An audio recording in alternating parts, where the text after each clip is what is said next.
বাংলাদেশের অন্তর্বর্তীকালীন সরকার হচ্ছে একটা গণ অভ্যুত্থানের সরকার এবং বাংলাদেশের ইতিহাসে কোনো সরকার এত পরিমাণ জনসমর্থন জনমত নিয়ে কোনোদিন আবির্ভূত হন নাই।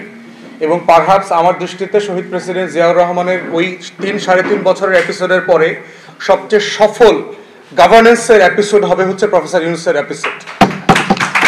অর্থাৎ এটা একান্তই আমার ব্যক্তিগত মতামত আর কি, যে প্রেসিডেন্ট জিয়াউর রহমানের পরে প্রফেসর ইউনূস সম্ভবত স্টেটসম্যানশিপের জায়গায় সবচেয়ে বেশি এগিয়ে যাচ্ছে এবং এটা সময়ের উপর ডিপেন্ড করবে। সে যদি সবার ঐক্যমতের ভিত্তিতে 2-3-4 বছর থাকতে পারে, বাংলাদেশটা আসলেই যে মালয়েশিয়া হওয়ার অথবা সিঙ্গাপুর হওয়ার, একটা দক্ষিণ কোরিয়া হওয়ার যে আকাঙ্ক্ষা আমাদের মধ্যে গত 5 দশক ধরে ছিল, সেই আকাঙ্ক্ষার পথে আমরা অনেক দূর এগিয়ে যাব।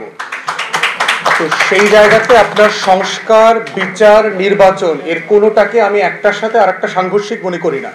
এর পুরোটা মিলেই হচ্ছে অন্তর্বর্তীকালীন সরকার, এর পুরোটা মিলেই হচ্ছে আমার 71-এর মুক্তির লড়াই, এর পুরোটা মিলেই হচ্ছে আমার 24-এর গণ অভ্যুত্থান। বাট এই প্রত্যেকটা কাজ করতে হবে ঐক্যমতের উপর ভিত্তি করে।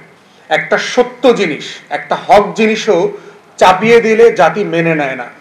এই জন্যই হচ্ছে প্রফেসর ইউনূস কারেক্টলি আমাদের পরামর্শের উপর ভিত্তি করে একটা কনসেনসাস কমিশন করেছেন, ঐক্যমতের কমিশন করেছেন, যারা রাজনৈতিক দলগুলোর সাথে বসছে, কথা বলছে, পরামর্শ নিচ্ছে, দিচ্ছে এবং একটা ঐক্যমতের উপর ভিত্তি করে সংস্কার, আমরাও দাবি করছি, সংস্কার, বিচার এবং নির্বাচনের একটা সম্মিলিত রোডম্যাপ আপনি ঘোষণা করেন। যেই রোডম্যাপটা নিয়ে আমরা সবাই মিলে কিভাবে সাহায্য করা যায়, একসাথে কাজ করা যায় এবং দেশটাকে এগিয়ে নিয়ে যাওয়া যায়। এবং ইতিমধ্যে আপনারা দেখেছেন যে ঐক্যমতের কমিশনের আমাদের রাজনৈতিক দলগুলোকে তারা চিঠি দিয়েছে, স্প্রেডশিট দিয়েছে 166টা প্রশ্ন দিয়ে বিভিন্ন সংস্কারের ব্যাপারে রাজনৈতিক দলগুলোর মতামত কি এবং সেটার বাস্তবায়নের প্রক্রিয়া কি হবে। ইতিমধ্যে এবি পার্টির পক্ষ থেকে আমরা এটা জমা দিয়েছি। আমাদের সাথে ঐক্যমত কমিশনের ইতিমধ্যে মিটিং হয়েছে, 7 তারিখে একটা ফর্মাল মিটিং আছে এই প্রস্তাবনার উপরে ভিত্তি করে আমাদের দলের সাথে।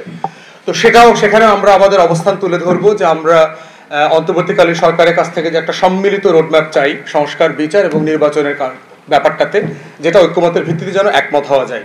তাই আমার পজিশনটা হচ্ছে, এটাকে একটার সাথে আমি আর একটা আটপর করা দেখি না।